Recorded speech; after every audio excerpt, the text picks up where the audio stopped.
Welcome to the Relancer podcast, where we talk about talent acquisition topics.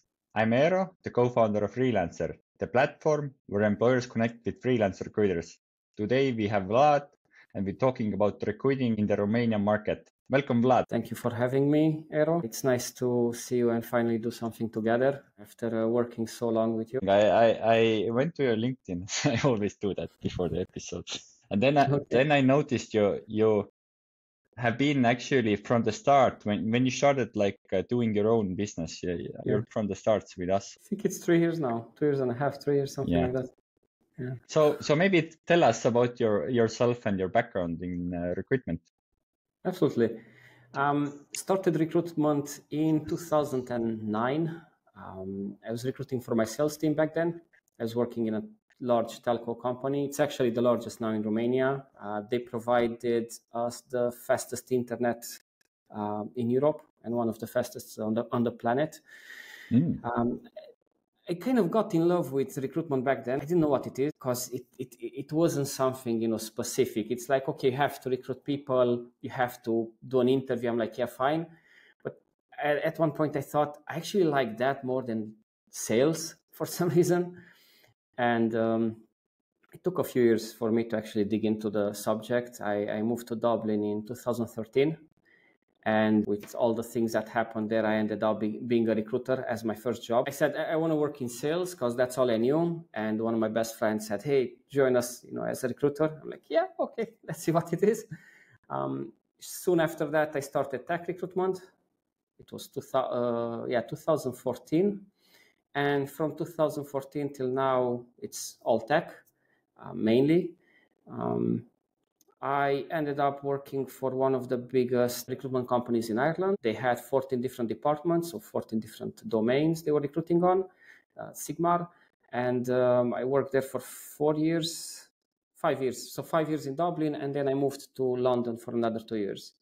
But continuously, I've been working in recruitment since then.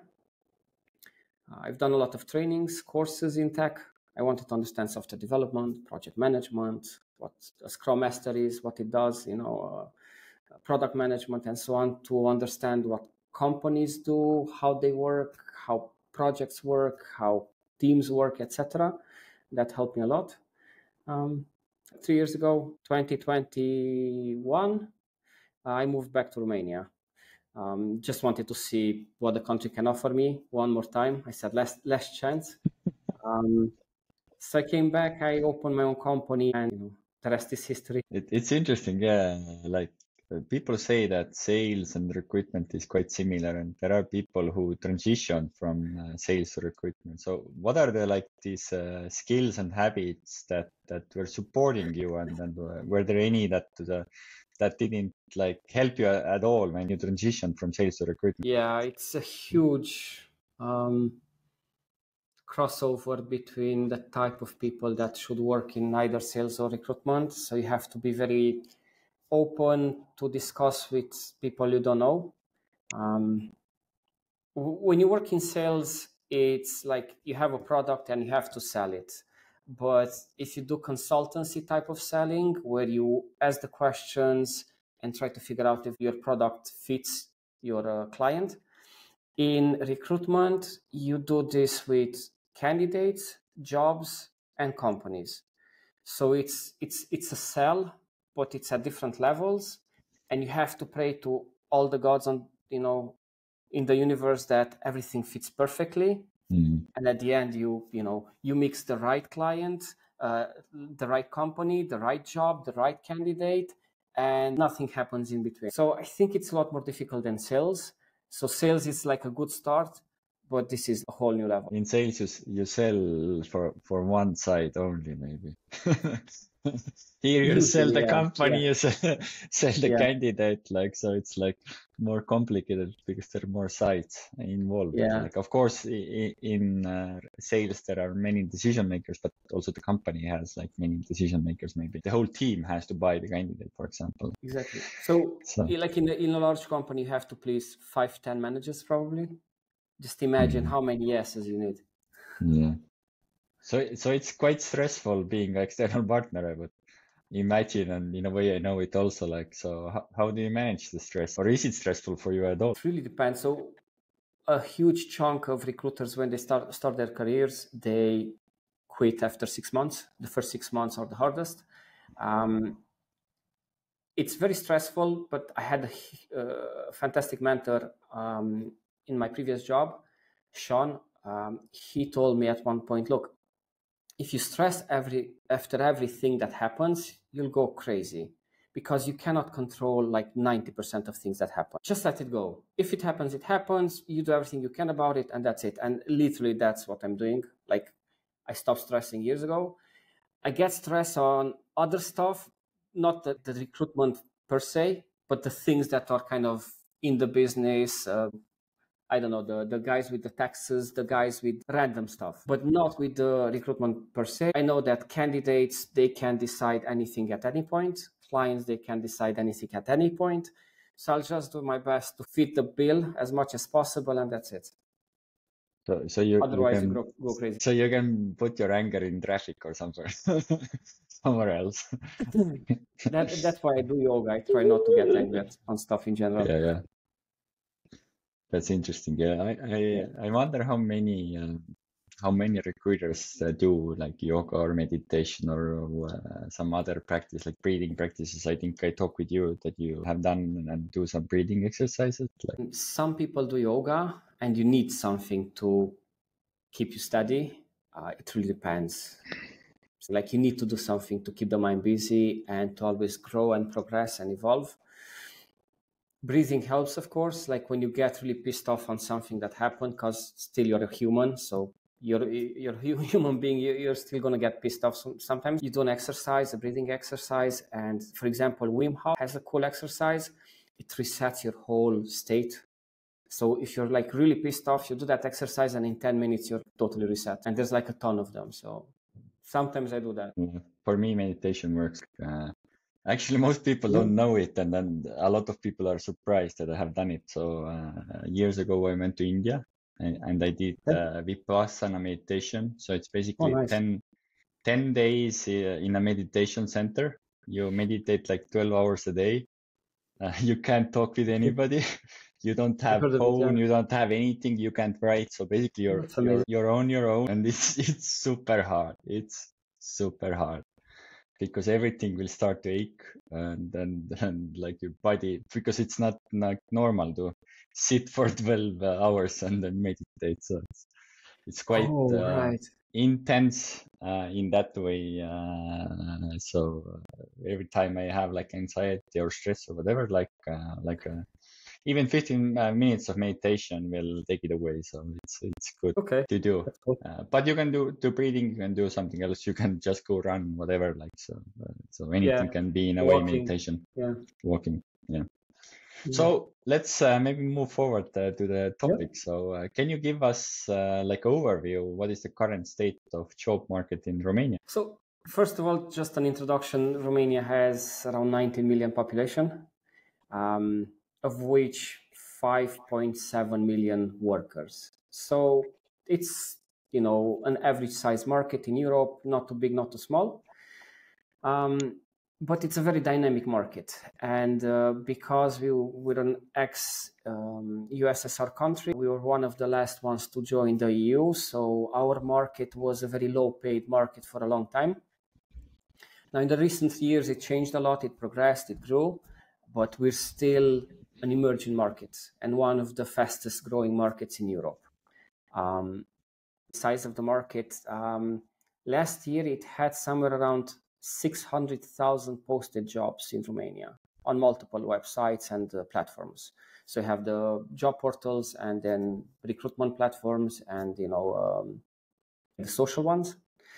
So it's a dynamic one. That means that, for 5 million plus people working, 10%, jobs posted, it means that people change jobs a lot and so on. Average tenure on a lot of jobs would be 1.6 years across the country.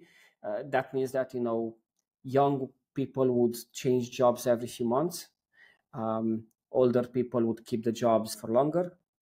but gone are the days when, you know, somebody keeps a job for 20 years. Like it's something you see very rarely. Sorry, I want to ask Yeah. like 1.6, like, do you know what is the global like average or Europe average? Is it already so low? 1.6, it's like nothing. Like it used to be like 2 to 3 years maybe, but 1.6 is super short. Really low. So the new generations change jobs very often, Mhm. and they are a lot more conscientious about their rights and about what they want. But they also, some of them, like they just want to be happy.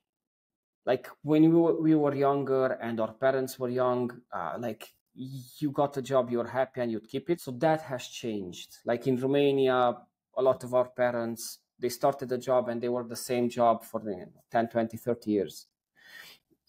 That's not happening anymore. I'm not sure exactly in Europe. It really depends from country to country. So some countries are a lot more conservative. Some countries are a lot more laid back, relaxed. For example, Germany versus Spain, you know. So in Germany, very focused, they do their stuff. In Spain, they want a bit more relaxing, a bit more flexibility, and so on. So it's hard to judge, you know, overall in Europe, it's very hard to have a proper number. It's more like depending on country. So coming back to the job market, was there anything else you wanted to add? Yeah, so for example, when it comes to the jobs, so a ton of them are, it's like three main portals in Romania you can find jobs on. You have LinkedIn, but it's not the main one. It's actually the second compared to the numbers. LinkedIn has around 18,000 jobs posted there. Best jobs 15,000, no 23-ish thousand, and best jobs 15,000. So this would be the three main portals where everybody would post jobs, and then you'd have the social media and so on, like Facebook. We have it's like an eBay type of platform called OLX. Not sure if you have it. They have like in a lot of countries the platform.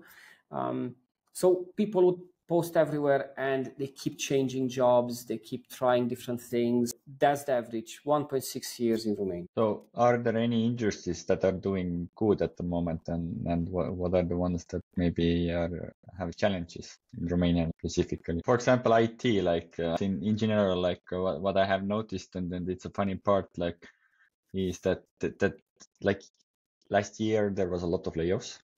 But I think IT was still one of the biggest industries hiring. Like, so there was like a drop off, but it was still big. Yeah. So in Romania, IT brings somewhere around 6.5 of the country's GDP. It's one of the top jobs that people like, and it's the fastest and steadiest growing industry in Romania.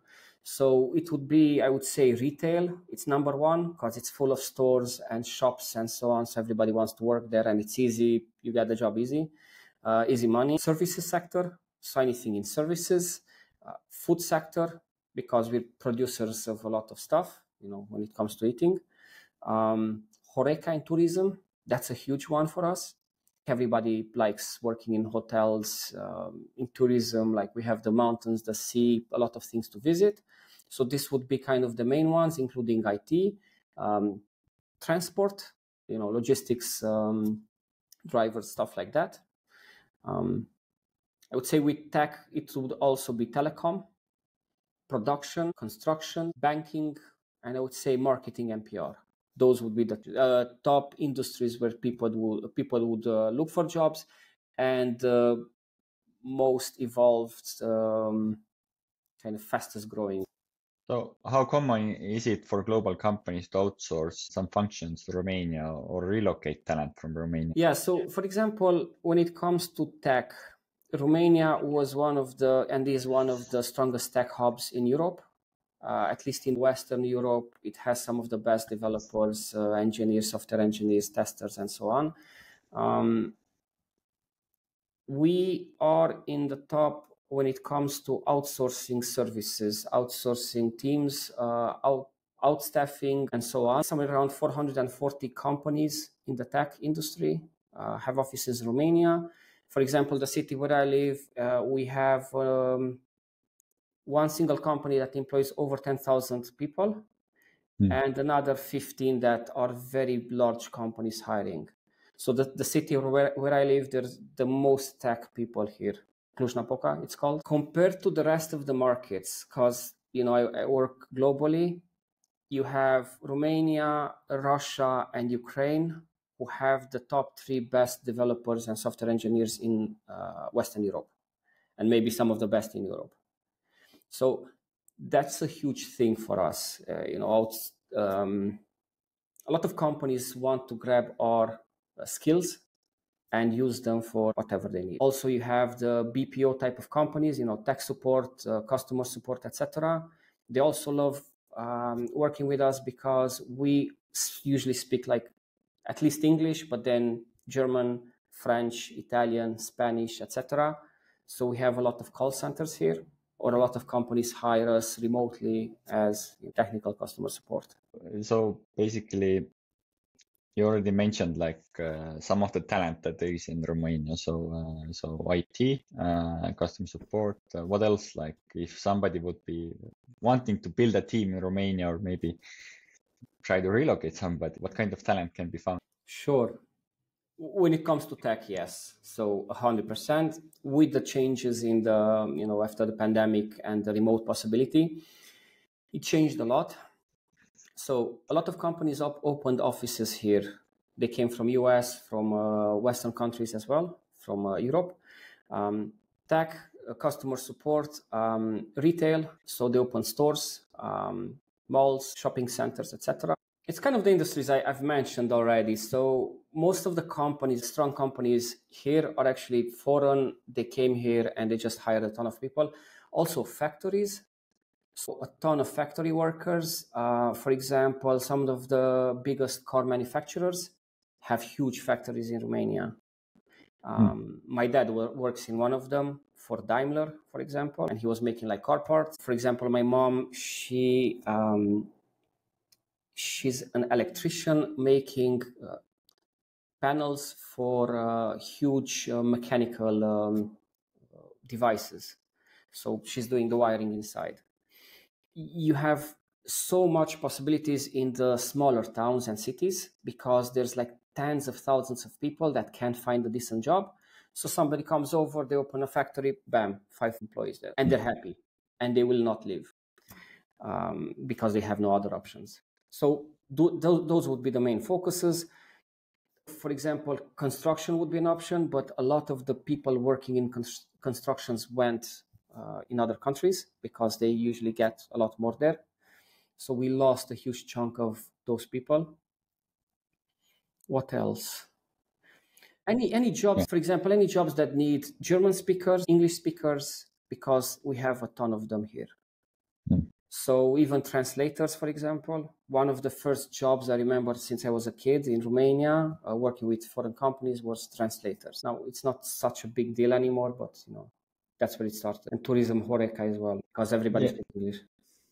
So I think the software and remote job part is quite easy. Like if you say that there is a lot of like manufacturing talent also in there, like there is a lot of green tech companies. Most of them have like they're building a real product. They don't have something like cloud-based or software-based. How likely is like somebody working in Daimler, like an engineer, to relocate to another country from Romania? Like, it's like a common thing or easy to do or not? So there are companies who hire engineers.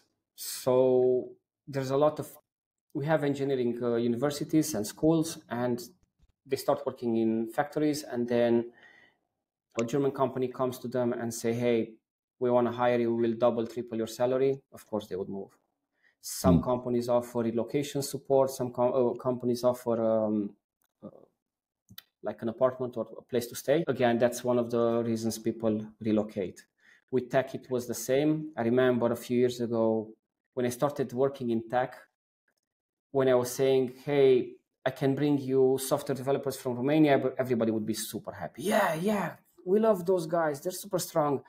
And they would relocate because salaries back then were somewhere around half, the level you'd get in Romania compared to Germany, UK, Ireland, etc. now they make more. So there was a huge change in this aspect when it comes to tech. Tech changed completely in Romania in the last few years because people discovered how strong they are compared to the market. There are countries who would say, oh, if you get us, Eastern Europeans, that would be amazing. And we always know what they mean. And they pay for that. They know, okay, you have to pay top dollars for that. So what are the salary levels for some, can you give me some examples of different positions? Fun fact. So in Romania, most jobs would be paid in net. So if you speak with somebody in Romania, try to tell them net if it's a permanent job. If it's contracting, then it's gross. So for example, the minimum wage is somewhere around 400 euro net per month. That's the minimum somebody would get. So if you work in 400? 400 euro. I think I have a chart somewhere. Give me a second. I can show you. So I'll share a screen with you. So for example, can you see? Yeah. So this is 2000 lei net, which is 400 euro net translated. 7.8% of people in Romania make that salary or under it. Then you have, this is up to 600 euro, 21%, up to 800 euro, 29. 5.5% of the whole population makes over 2,000 euro net in salary. So that's the equivalent. Taxes are somewhere around 47%, let's say 50%. So you pay half of your income to the state. You need 4,000 euro to get 2,000 net. That's the state of the market now. So it's still low, and a lot of companies can just come over and they reap the benefits. They hire a ton of people or they hire them remotely and they're happy. When it comes to tech, it's a bit of a different story because after the market discovered and understood what they're capable of and how good they are compared to other markets, they started asking for more. So an average salary for software engineer in Romania for mid-level would be somewhere between 40, 50K and a year. And when it comes to senior one, 70, 80, but I know guys who get and girls who get 100K, even more. So, and we spoke with candidates that were asking for 100 euro an hour, which is roughly 180K a year gross, and they make that. So there are companies who pay that, especially the US one. So you would say that the top like 5% is mainly IT, or are there any like other roles, sales or something else that are making this higher salaries, I would say? So there are, for example, if you're a lawyer, you can make a ton of money. You can make, in excess of 10K a month, no problem. So anything that works around the law, but you have a lot of degrees. Certain engineers make a lot of money, but it really depends. You have to be on niche and to work for a foreign company, not really local one. What else? Managers, CEOs, CTOs, chief of something, they can also make a lot. We have a client in Bucharest, and they pay somewhere around 5,000 euro, 6,000 euro a month for a marketing person. Senior, huge talent, etc. But yes, there's like a lot of jobs that can get you the money, but I would say IT is the top by far. Like with 3 years experience in IT, you can make 2,000 euro net. It's very hard to get any jobs that would get you to that level that fast. So we had a huge transition from non-tech to tech.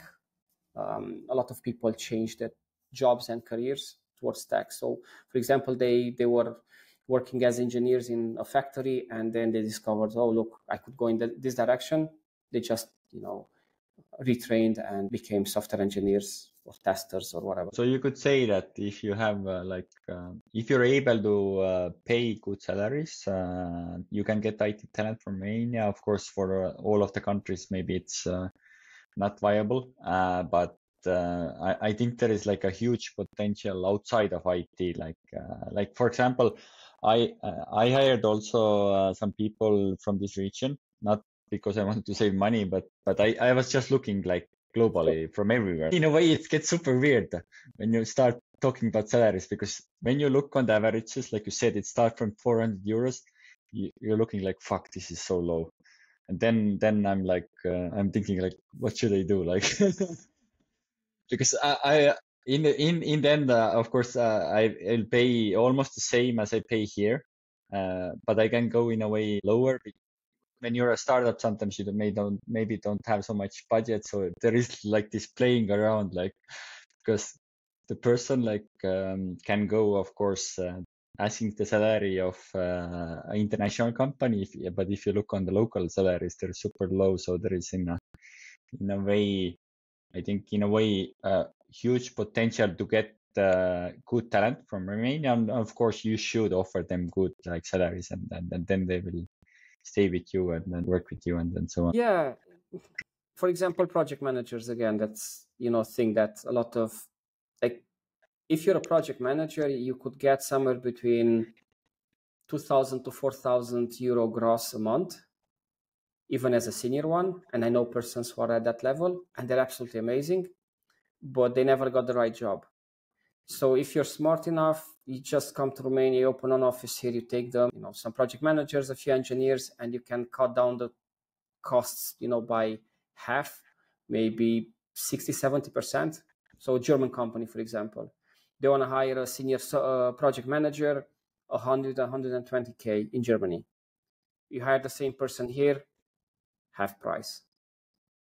But when you have engineers, like proper engineers in certain, I keep calling them factories, but it can be in like small warehouses or whatever they do, robotics. We have a client who actually works with robotics, and he pays around 2,500 for an engineer with 6-8 years experience.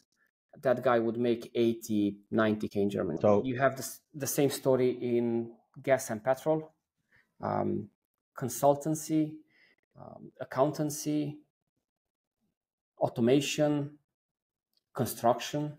Like in construction, nobody makes more than, I would say, max 2,000 euro in Romania. And those are the best of the best. It's just you need to find them. That's the big issue. So what are some of the specific cultural differences maybe when you're hiring talent from Romania? It's a nice mix in Romania. We're kind of half Slavic, half Latin. So we have the best from both worlds. Being, we were part of USSR, kind of. We were communist. Well, not part of, but from the whole concept, communism and so on. So we became a type of people that are very straightforward, direct. So no bullshit. Just say it as it is. You want to hire us, talk with us, be transparent, give us all the details. But then again, the Latin part, we like to chat, we like to smile, we like to laugh. We love, companies that are laid back, where people are open-minded, they listen. When you approach Romanians, you want to hire them, be straightforward. When you want to have interactions with them, become their friends, their employers, work with them in the team, etc., give them warmth. Be friendly, do stuff together, interact, and so on. Again, now with the changes in the market, with, post-pandemic, everybody wants flexibility because a lot of people have kids. You need to pick them up, get them there. Your child has a flu or something, you have to work from home. A lot of companies don't like this. So whoever does offer this possibility will win. Flexible working hours, working remotely or hybrid, it made a huge impact in Romania. So if you know how to tackle all of these aspects, you will get happy people on your side. If you recruit them, if you want to hire them, it doesn't matter. So what would be some effective strategies to attracting those top talent? You said to be direct, to show work, but is there anything else? For example, when you contact them, let's say you send them a message, give them specific details. So for example, you have a job for them. Let's say maybe you don't want to mention the company in the first message, but at least what do they do? Domains, areas, what makes them unique or special? Type of projects they would work on or type of job. You're not just saying the title. What would you do? People want purpose. They want to do something meaningful. If you can put that into perspective as well in that message, they would, happily take a decision then. In other cultures, I've seen this tactic where they give you very little and they drag you into a nonsense discussion. They hate that. So don't do that. You can smell it's BS and you're like, yeah, no, I'm not interested. So they don't like a long recruiting processes also that has like many rounds, and then you don't get offered. I don't even know who likes that. I worked with Google back in the days and they had like 7 interviews. I'm like, why? Are you marrying them? They can leave after a few months. They can leave after a year or 2. So you mentioned quite many, I think, job portals in the beginning. Do job portals and job posting work in Romania? Like, do people apply? It depends on the industry. It's a huge difference between one and the other. So, for example, up until around 2 years ago, in Romania, if you'd post a job ad, you wouldn't get any applications. Now you get, because after the massive layoffs, a lot of things changed. A lot of people lost their jobs and are in the position where they can't find any. I have friends who are looking for jobs for over 6 months. It's very difficult. And they said, look, instead of accepting something and being underpaid and overworked, I'll just take the time off. So some, approach that option. The biggest job portal in Romania is called eJobs. So if you post a job there, let's say a salesperson, I'm looking for a salesperson with experience in, I don't know, finance or whatever, you'd get 200 applications, of which 80% would have nothing to do with the domain. Nothing. And maybe you can use 5% of those. When it comes to tech, now they started applying, but still in low numbers. So for example, if I post something in Romania, I get 20, 30, 50 maybe job applications. Very rarely you'd get more. We posted a front-end role a few days ago for a company that was recruiting in the MENA region, so Middle East and Northern Africa. We got 2,000 applications in 48 hours. It was unreal. How do you go through 2,000 applications? You don't want to know. So we know how to cut through it, and it takes us a few hours, but it's still a lot. Like you end up with 500 you actually have to check. It's a lot. We read somewhere around 400 or 500 CVs in maybe 4 hours. We literally scrape them like visually. Yes. And if people do a proper job with the CVs, fine. If no, look, it is what it is. Survival of the fittest. So are there any regulatory or legal considerations you need to know about Romania when you're hiring there? So in Romania, when you hire, it's 3 types of hiring. It's freelancing, it's contracting, and the main one, permanent, especially in tech. And in tech, it's a huge difference between them. So there was a law up until a few months ago that made Romania a haven for tech people working as a freelancer, because they were paying somewhere around 2-3% taxes. It was a glitch in the system, in the matrix. And of course, everybody took advantage of it. And look, it's fine. Like, who wouldn't? But they changed the law. You can't do it anymore. And that thing changed. So now as a freelancer, you pay 35%. It jumped a bit. Then when it comes to contracting, you can pay somewhere between 23 to 28-9%, depending on how you set up your company. And as a permanent employee, you pay 47%. 250 financial related laws changed in the past 2 years, I think, 2 or 3 years. So taxes jumped from, a decent level to a less one, and people are really pissed off. Some companies, for example, to tackle this, they decreased the salaries of people. Last year it happened. They had a 10% cut on the taxes if you'd work in IT. So they, as a permanent employee, would pay 35% taxes as a permanent, and now it's 47. And some people lost that from their salary. Instead of getting an increase, they got a decrease. So if you understand these aspects as a recruiter on the market, you know how to tackle roles, how to make clients understand what's happening and what they can change to be able to hire. You know how to help candidates when they're looking for jobs. That's important. Some companies just ignore these aspects. They act like nothing happened. And some companies say, yeah, look, let's do something about it. So some of the big players on the market increased everybody's salaries by 10% so they can tackle the change in the law. Some didn't. And there's like a lot of people who left their jobs. So now, compared to last year, at the same time, it's around 30% less jobs overall posted, like on all platforms. But there's a huge number of people looking for jobs. But again, a lot of people are very angry of what happened recently, but they wouldn't change because they're afraid of changing because of the massive layoffs from last year, and they need stability and security.